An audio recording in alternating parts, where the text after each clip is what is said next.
हमारी बॉडी भी subconscious mind का पार्ट है। हमारा कॉन्शियस माइंड सिर्फ 5% माइंड का हिस्सा है। 95% सबकॉन्शियस माइंड है, जिसमें हमारी बॉडी भी शामिल है, जो कि कई सारे ऑटोमेटिक फंक्शंस करती है और हैबिचुअल बिहेवियर्स करती है।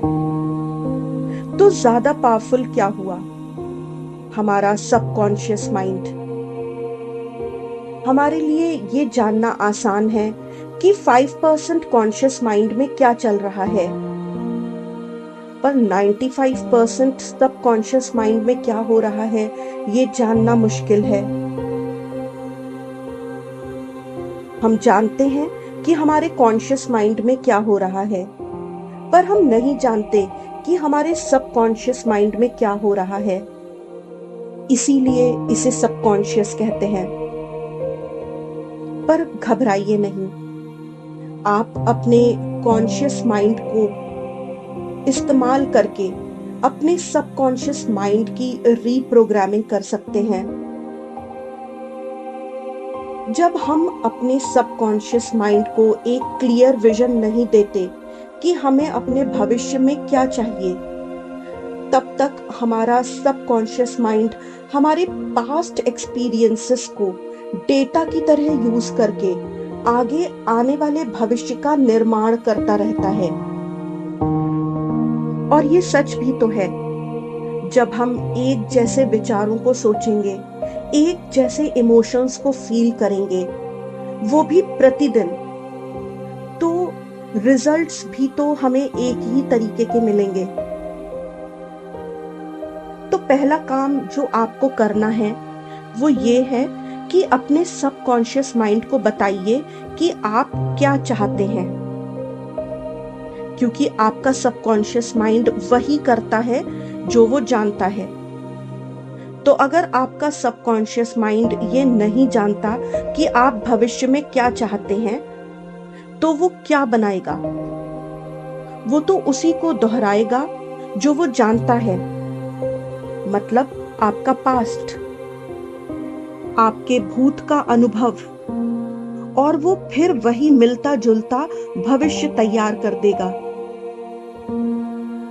इसे ऐसे समझते हैं कि हमारा ब्रेन एक कंप्यूटर है जो प्रोग्राम रन करता है, और उसे फर्क नहीं पड़ता कि वो प्रोग्राम कैसे इंस्टॉल हुआ और किसने इंस्टॉल करा। अगर हमें अपने कंप्यूटर पे एक नया प्रोग्राम चलाना है, तो पुराने को अनइंस्टॉल करके हम एक नया प्रोग्राम इंस्टॉल करेंगे। पर कंप्यूटर पे हम कुछ क्लिक करके ये कर सकते हैं, परंतु अपने ब्रेन के साथ हम ये नहीं कर सकते। अपने ब्रेन में नए प्रोग्राम को इंस्टॉल करने के लिए थोड़ी ज्यादा मेहनत करनी होगी। ये हम कर सकते हैं नए विचारों से, नए एहसासों से, नई मान्यताओं से और नई आदतों से। यानी हमें न्यू सेट ऑफ थॉट्स बनाने होंगे, न्यू फीलिंग्स जनरेट करनी होंगी, न्यू बिलीफ सिस्टम को जन्म देना होगा और न्यू बिहेवियर्स बनाने होंगे। और धीरे धीरे हम अपने पुराने प्रोग्राम को एक नए प्रोग्राम से रिप्लेस कर लेंगे, जो हमारे उज्जवल भविष्य के अलाइनमेंट में होगा। हम जब भी कुछ भी सोचते हैं, महसूस करते हैं और नए एक्शंस लेते हैं या कुछ भी नया करते हैं, तब नए न्यूरोनल कनेक्शंस बनते हैं। और क्योंकि हमारा ब्रेन फाइनाइट है, उसकी कैपेसिटी लिमिटेड है, तो पुराने कनेक्शंस को टूटना होगा।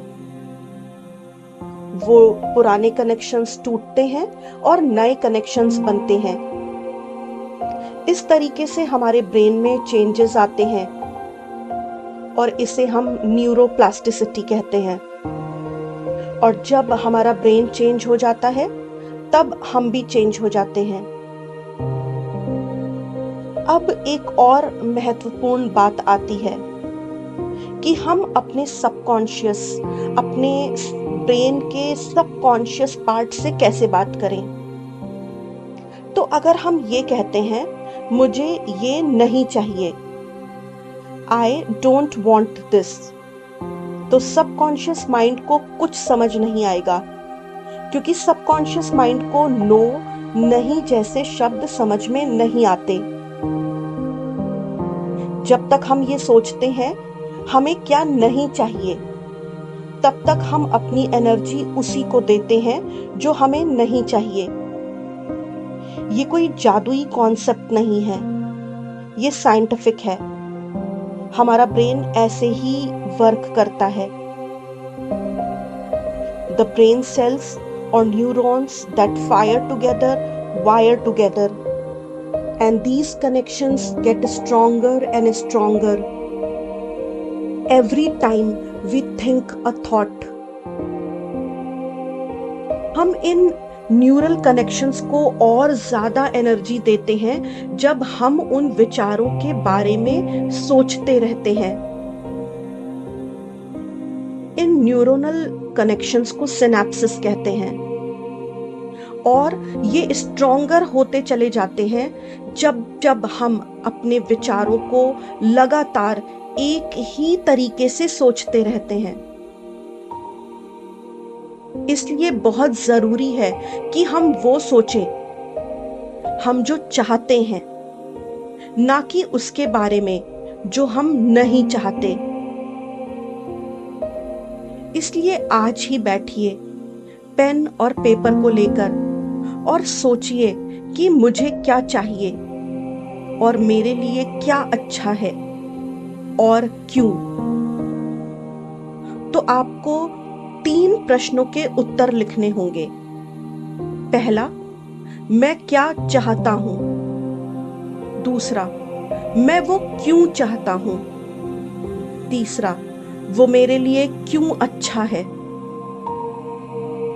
याद रखिए, कॉन्शियस माइंड विचारों को समझता है, यानी थॉट्स को समझता है, पर सबकॉन्शियस माइंड्स एहसासों को समझता है, यानी फीलिंग्स को समझता है।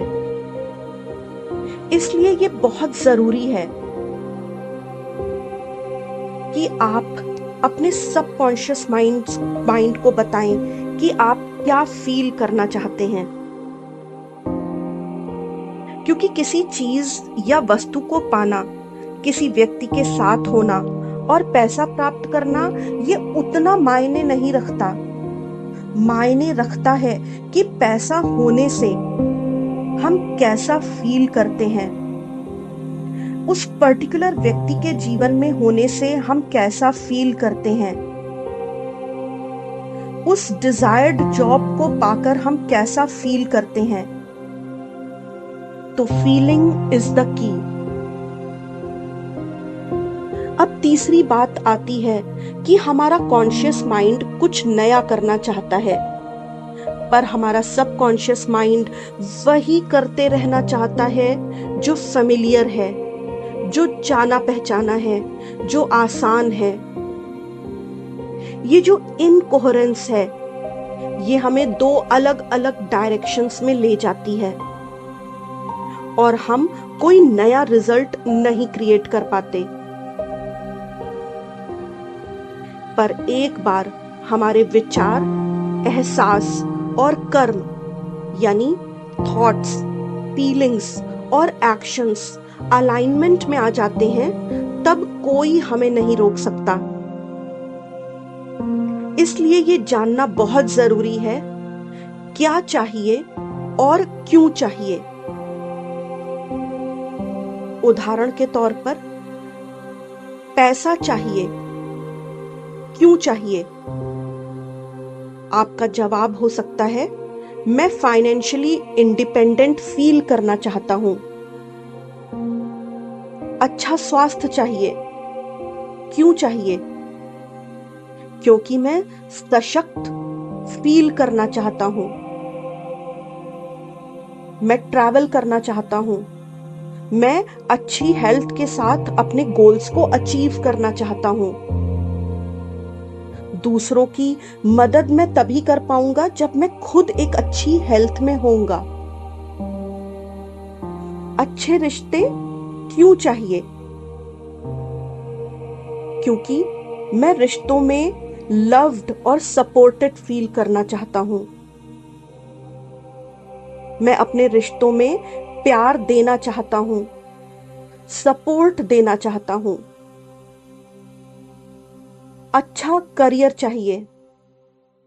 अच्छा करियर मुझे इसलिए चाहिए क्योंकि मैं प्रोडक्टिव फील करना चाहता हूं। अपनी क्रिएटिविटी को एक्सप्रेस करना चाहता हूं।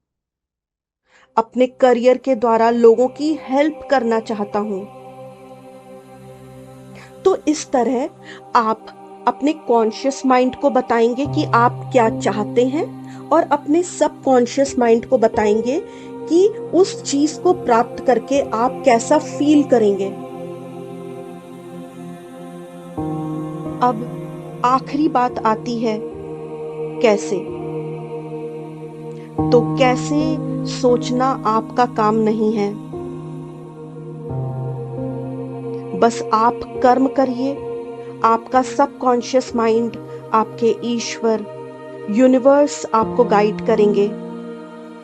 जैसे गूगल मैप में आप अपना डेस्टिनेशन सेट कर देते हैं, फिर मैप आपको सही रास्ता दिखाता है, कभी कभी रीराउट करता है, पर आखिरकार आपको आपके डेस्टिनेशन तक पहुंचा दिया जाता है।